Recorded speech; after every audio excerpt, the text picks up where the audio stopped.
Hey, this is Photography Bonsai. In this video, I'm going to show you some footage I took at my local state park. The goal was to see what I could do with 120 frames per second mode. Now, in the case of the Canon EOS M50, it's not super high quality. It's at 720p, but it's there. I'm going to give it a shot and see how it works. See if I can get anything interesting out of it.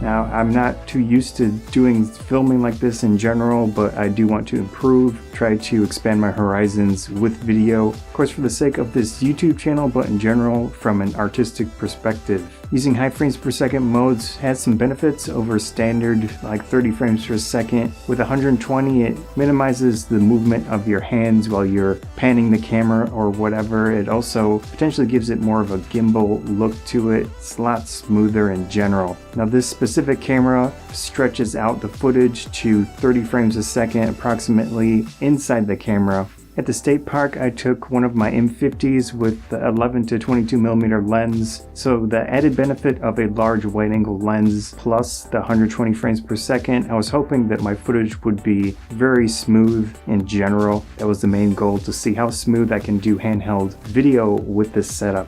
Settings wise, you want to go into your movie recording quality settings and then enable that high frame rate mode. At that point, it'll be set to the 120 frames per second mode, where it stretches out the video to 30 frames per second, but with those high frame rates. Now, you don't have audio recording this, and you also don't have autofocus, which I didn't really realize at the time. I wasn't quite sure if it was focusing, but of course you can pre-focus and then you can just do manual focus. In this case, manual focus with peaking is pretty nice. That works well.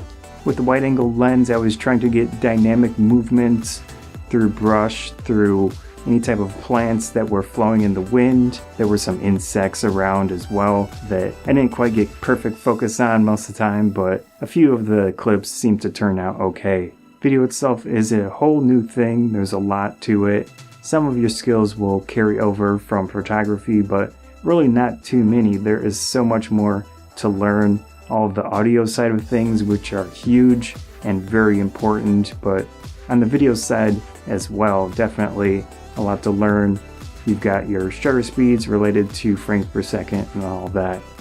One quick tip about shutter speed and frames per second, I was shooting at 120 frames per second for all of these clips. So on the shutter speed side of things, you generally want to do twice that number. So 1/240th of a second shutter speed.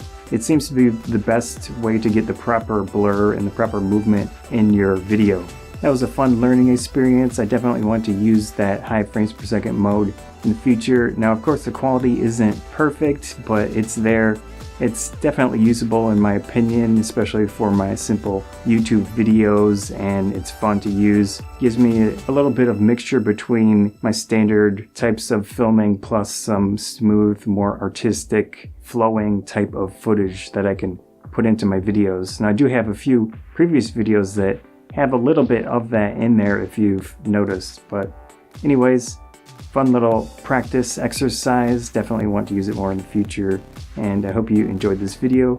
If you did, please consider subscribing. That helps me out a lot. Likes and shares help out a lot as well. Thanks again.